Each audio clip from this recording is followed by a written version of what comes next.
Thanks everybody for joining us this evening, and we are going to discuss with Carlos about the real estate investment and his journey into real estate industry from financial lending to real estate investment projects to becoming a full-time real estate investor and retired at the early age of 40s. I would like to ask you, what made you to get into real estate investment, Carlos? My first property that I ever purchased, I wanted to live in, was a triplex. So I lived in the basement and I rented out the other 2 floors. When I did the math, buying a condo with 2 floors in a triplex, it just made a lot more sense financially. So that was the start, basically, when I graduated university. Great. So while you were in university, you started in real estate investment? Right after. As soon as I graduated, as soon as I got my first job, I could qualify for a mortgage, and then that was the start.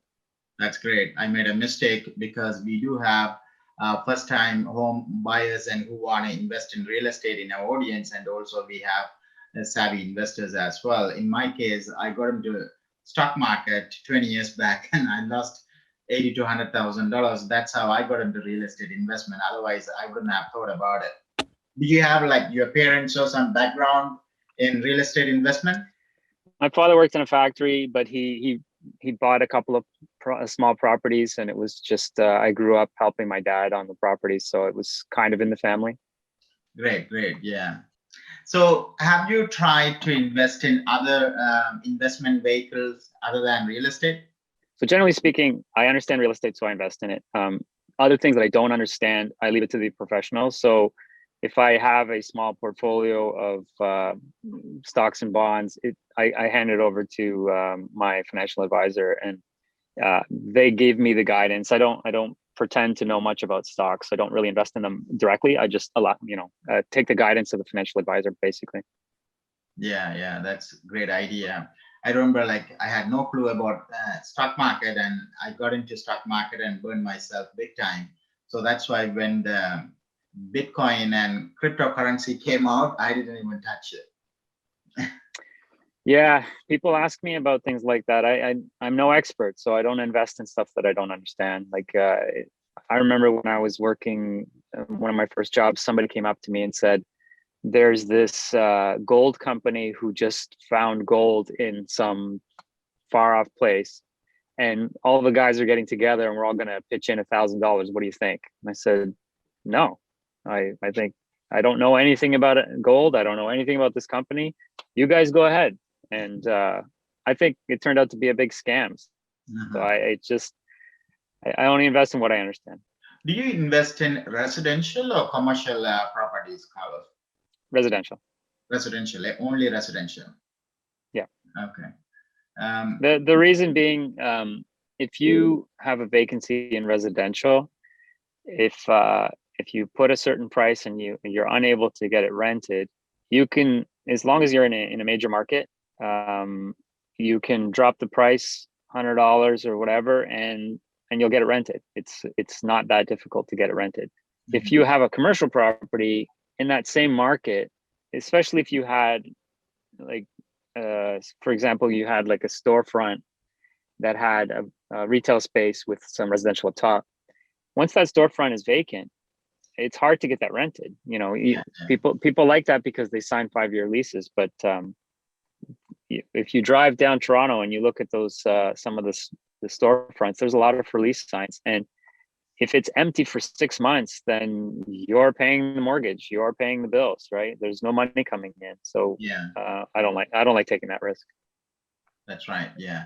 If you have a multiplex, let's say a sixplex or something, if one tenant leaves, then there are other 5 tenants paying the rent, right? But if you have a commercial building, then if the big tenant leaves, then 100% of the property become vacant, and also the commercial properties are hard to rent out as well, right? Compared to residential. Yeah. There's pros and cons to both. If you bought say a factory, right, in like a suburb of Toronto, right, and you had a tenant that was a manufacturer and he was in there for 10 years, 15 years, you might not have to deal with them ever. You just collect the rent and it's fantastic.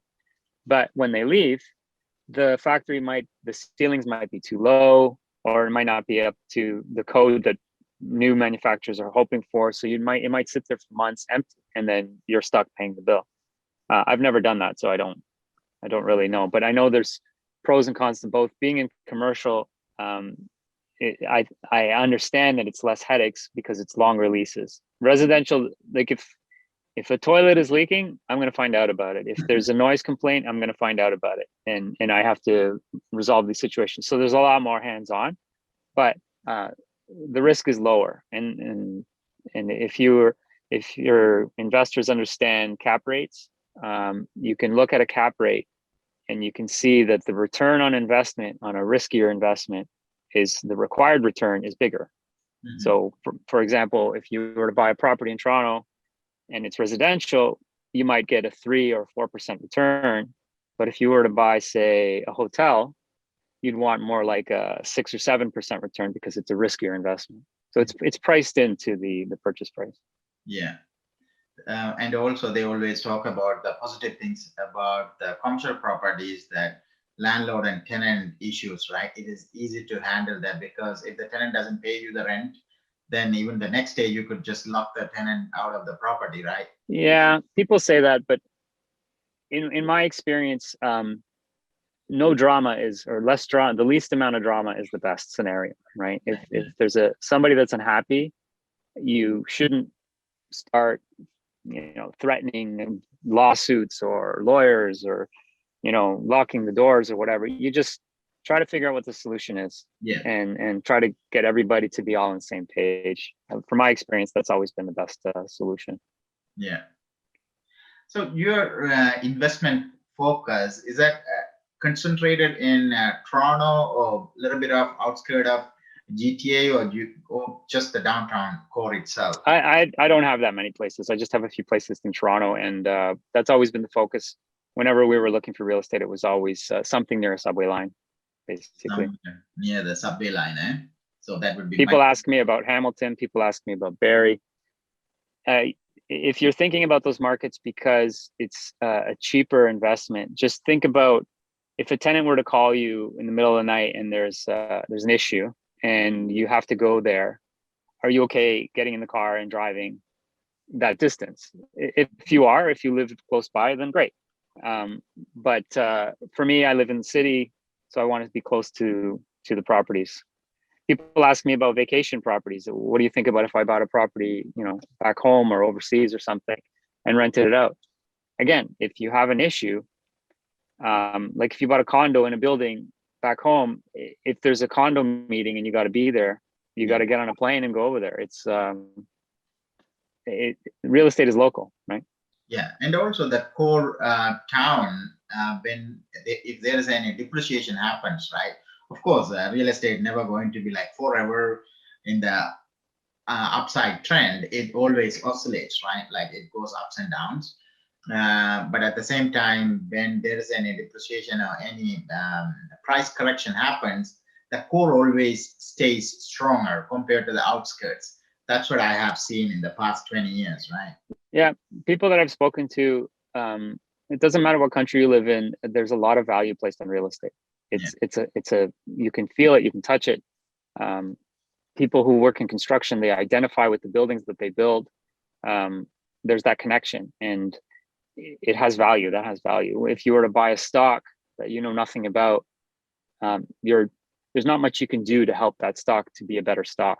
But if you own a piece of property and you were to get if you found a deal at Home Depot on like some vanity and some lighting or whatever, then you could get it installed and you might save some money, and you can actually add value to your asset. Definitely, yeah. You can force to appreciate, yeah. So if someone is purchasing an investment property, based on your expertise, what do you think, for how many years do you think they should keep the property to get better return on investment, based on your experience? It depends on the person's time horizon and their strategy. So if let's say you're just starting out and you want to get married, and then you want to keep it on the side, or you want to make some money and then cash it out and then buy your dream home, and then move on from there. It depends on the timing. So if you were to buy something and whenever I look into buying a property, I want to make sure that the rent covers the bills and covers the mortgage. If you're a cash flow negative, that means you have to pump money in every month, even though you're collecting your rent. So that makes it difficult. But let's just say you bought something that was cash flow neutral, and then 5 years from now, the market increased, and you have a good return here. That if you sell the house, you make some money. Yeah. That's great. I don't do that. I fix up the places. I clean up the apartments. The rents go up. I just hold on to it. If you make a transaction, let's just say you bought it for 500,000 and you sold it for $1 million. You made 500,000. You now have to add $500,000 to the income that you made for that year. If you made $100,000 in income, you now have, it's 50% of that 500,000 has to be added to your income. So it's as if you made 250 plus 100 that year. So you have to pay taxes and all that. Let's just say you wanted $250,000 out of the property. It's much easier to go to the bank and say, this property has increased from 500,000 to $1 million, and my loan on the original 500,000 was 400,000. I need $250,000 because I want to go buy a house. I want to do renovations, whatever. The bank will gladly give it to you if it's worth $1 million, and as long as you and your spouse or you and your partner are making decent amount of money to pay for those mortgages, and there's no tax implication. You simply refinance, take the money out, and keep the property. Yeah, and that's my opinion. But people who get involved in partnerships, that makes it a little bit trickier because everybody's timing is different. So sometimes people want to get out, some people want to stay in for a long period of time, and then invariably you have to make a transaction. But if it's just you own the place outright and you want to maintain the property and you need some money, my opinion is don't sell it. Just go back to the bank and pull out some money. And the financing is so cheap right now. So it's, 2%, 3%, whatever. It's almost nothing. Yeah. It's almost nothing. Yeah. Yeah. You can't even claim that as an expense because nowadays you have, from CRA point of view, the cash flow seems to be higher because of the low interest rate, right? My father told me when I was a kid that he locked in for 5 years. The interest rate was 18%. And he was afraid it was going to go up to 20. So that's why he locked in for 5 years. So can you imagine the interest payment on a tiny little mortgage with that kind of a rate? It's crazy. So Carlos, if what would be your advice for somebody just starting out and want to get into real estate investment? My advice would be save your money, come up with that deposit. If you can't come up with it yourself, then get it from your parents or somebody that can help you out, because the deposit is the big hurdle. Once you have the deposit, focus on a good location with transit nearby. You can go to a place that has schools nearby, universities, colleges, and get a place that has some upside. So instead of buying a brand new apartment that's completely finished and has tenants in there paying the market rent, that's a great property, but you're going to pay top dollar for that.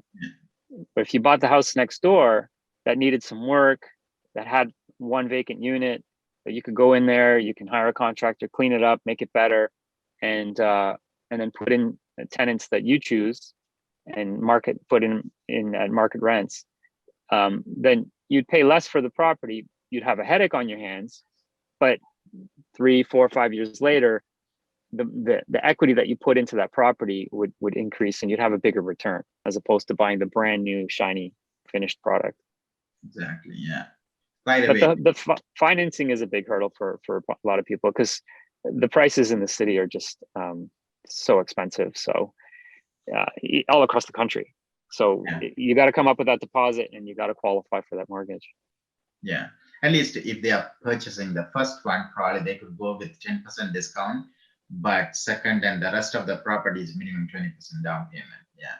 And I wouldn't recommend going to a secondary lender to do this. Stick to the main banks. They have the cheap financing. If you want a property so badly and you're going to a secondary lender that's going to charge you, like I've heard some of these private lenders charge like 10% with a 1% setup fee, you really, really got to want this property if you're going to pay that kind of interest, right? Save your money, buy something smaller, qualify for that nice cheap mortgage from any of the 5 banks, and get started that way. Yeah, that's a good advice. I personally got burnt one time because if you get mortgage through these private lenders or high interest rate mortgages, then what happens is you end up working hard for the lender rather than you getting something out of it. Yeah. Like through that project, we made probably around $250,000, but at the end of the day, it was breaking because all the interest rate and penalties and all sort of things after paying to the private lender, we didn't make any money. Yeah. I've seen, I've worked in real estate finance for many years, and I've seen a lot of people assemble properties, and then they get properties that don't really qualify for good financing or cheap financing, so they have to go to a secondary lender. But that's somebody who's assembling a street corner, buying multiple properties. Some of them make sense, some of them don't, and then in the end they transform the whole thing, get it rezoned, and turn it into a condo. But that's different. They have those financing costs built into their condo construction. Yeah. What I'm referring to is, you know, somebody just starting out, getting something new, something small, I mean. Yeah. So Toronto is becoming more expensive to invest, which is prompting many investors to go outside of GTA. What do you think the challenges these kind of investors are facing when they invest in distance properties? So I touched on this before. Let's say you live in Mississauga and you want to go to Hamilton. That's not too far of a distance. Yeah. But if you lived in Mississauga and you wanted to go to Barrie, that's a much longer distance. The distance is a problem. Unless you find a contractor or a family member that you can trust, the key is that you can trust to handle everything that from a maintenance standpoint and from dealing with tenants, that's that person that's local. If you got that, that's great. You know, even if you were thinking of buying a condo back home to rent it out on Airbnb or whatever, and you had a cousin that lived in the village that could take care of that condo for you, that's great. It's easier said than done. It's not always perfect, but for me, real estate is local. Just think about how far are you willing to drive? How many, like 45 minutes, an hour, you know, like it's just up to you. And the other thing is, if you're going to buy a place in downtown Toronto versus a place in downtown Hamilton, you should be making a better return on the downtown Hamilton property because it's a smaller market. So again, when we're talking about the cap rate, like if it's 3% in Toronto, it should be 4% in Hamilton. The identical house should have a better return in Hamilton because it's a smaller market. Yeah, but yeah, basically, if you have a distance properties, that's where like Bisring also have a feature where real estate investors highly benefit. Like you can form power teams in each cities where you'll be owning the property, so that the power team can be utilized to manage the properties peacefully, right? Well, that's where your company comes in. If there was somebody that wanted to have properties in multiple locations, then you could tap into that resource, right? Yeah, because while I was living in Ottawa, I was investing here in Toronto, Oshawa, and Barrie as well. So that's where I found the challenges. And for real estate investors, what are the biggest challenges preventing from growing these days? I remember like after you own 3 to 4 properties, the challenges start to mount, right? Like I'm going to give you a couple of options. You tell me which one would be the most challenging one. Like finding deals, managing them, or raising capital? I'm not an expert in this. I don't really know.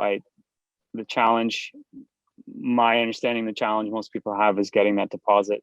And if you want to buy another property, you can refinance your existing property and then use that equity withdrawal to buy another property. Financing or getting properties in Toronto is getting more and more expensive. Yeah. So it's not easy. How would you handle high maintenance or demanding tenants? Because some people are demanding tenants. demanding. So so Some people, they are demanding. very high maintenance, right? Even So little demand. problems, they may complain and ask you to take care of and all sort of things. How would you handle those?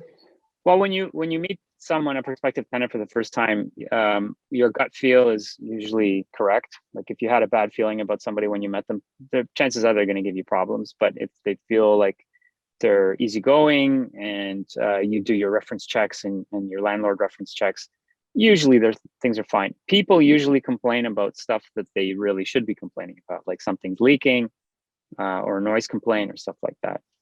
My goal in all of these situations is to reduce the drama.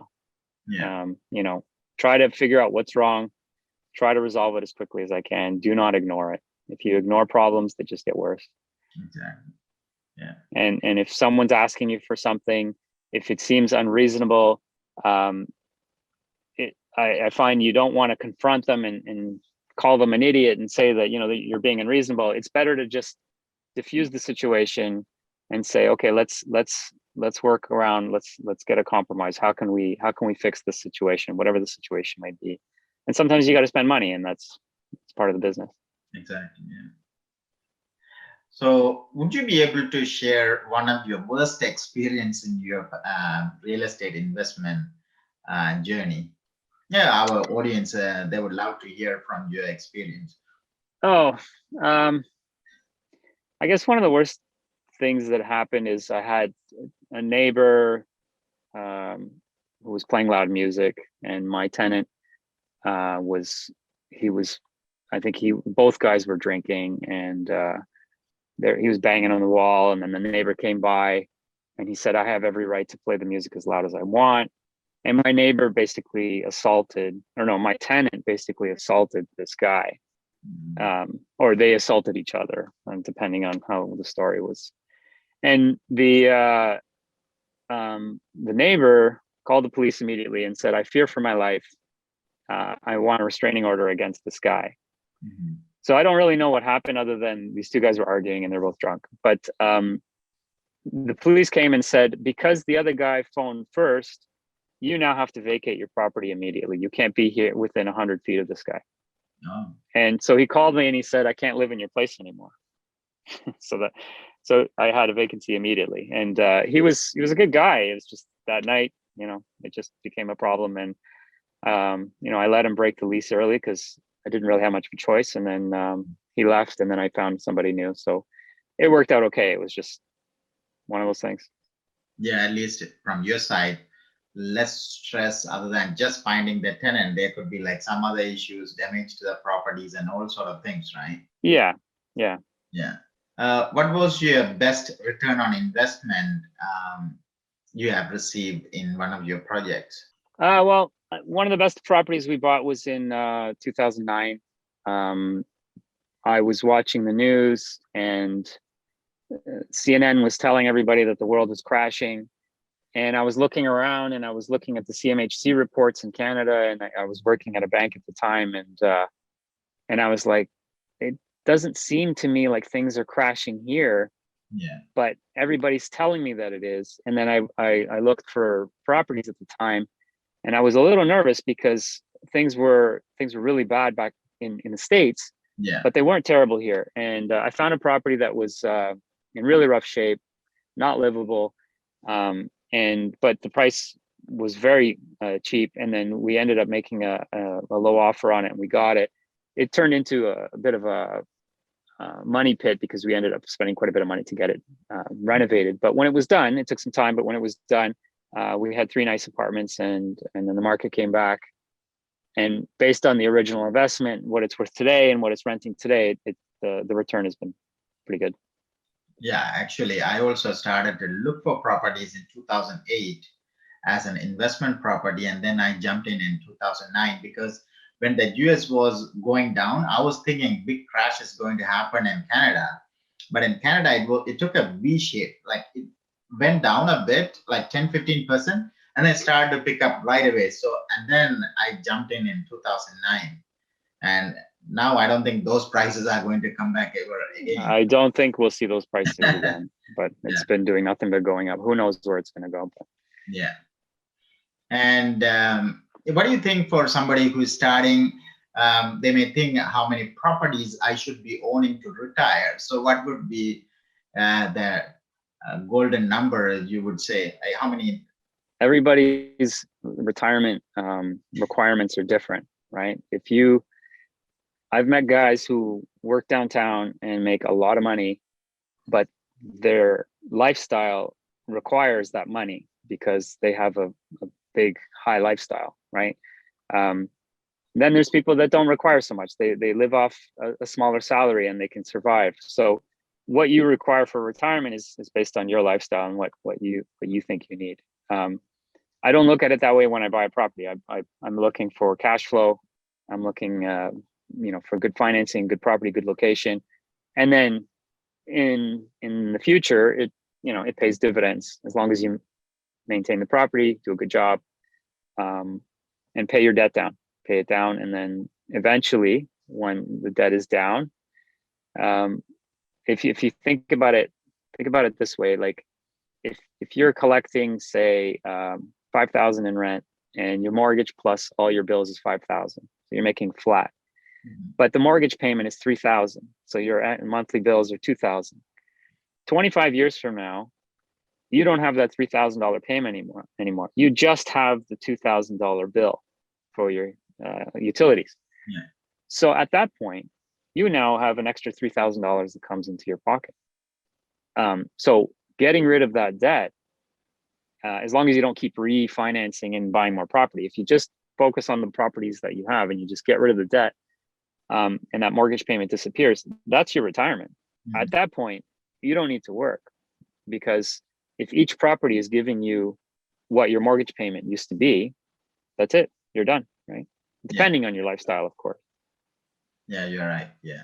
Each individuals, they have to define their lifestyle and the target. According to that, they should come up with some numbers, right? Yeah. And many people are scared to invest in downtown core, right? Because it is too expensive. And as we discussed before, the cap rate is never going to meet. But since you are already just investing in the core downtown area, how else do you think they could creatively increase the cash flow? Like, is there anything creative you could do in downtown compared to others? If you're going to spend a certain amount of money on one unit, like a condo, I would take that same amount of money and buy something that can give you 2 or 3 units, like multi-unit, because you'll get more rent for the entire property. For example, if the condo, downtown condo, I don't know what, they're so expensive now, say, $1 million condo, it's only one tenant. So even if the rent only one tenant, $1 million, you might be able to buy kind of a not that great of a triplex, but it's a triplex.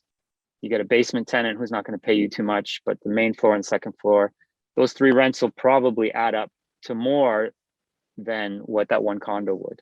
And it's less risk too, because one expensive condo is difficult to rent, especially once the rents get up to a really high number. Basement tenant, main floor tenant, second floor tenant in a house, each one of those is easier to rent because they're smaller and less expensive than the condo. A little bit more work, obviously, and a little bit more maintenance, because in a condo you don't worry about the maintenance, but you're paying your maintenance fee, and that's taking away from the profit on the return on investment. So to answer your question, one simple solution or idea would be go multi-unit instead of single. When you say multi-units, would you suggest staying within 6plex or go beyond that? Well, it all depends on how much you can afford, right? This market has just become so expensive. So anything in the city, any shack is $1 million. So if you could get 6, get 6. When I was working in the bank, I'd see clients who would start off with 2 units, 4 units, 10 units, and then all of a sudden they've received investment money from various other people, and then they grew this large business, and the sky's the limit for those guys. it's a lot of work. And if you can convince people to invest in you, and if that's your goal, is to grow really big, there's a lot of people that are interested in investing in real estate that don't want to be a part of the day-to-day. So if you took on that role and you grew your own portfolio using other people's money, Yeah. and used your contacts to get good financing, then sky's the limit. Yeah, once you get the experience in real estate investing and how to tackle and handle unexpected issues, and also how to get financing and all sort of things, then you can creatively increase your portfolio. Yeah.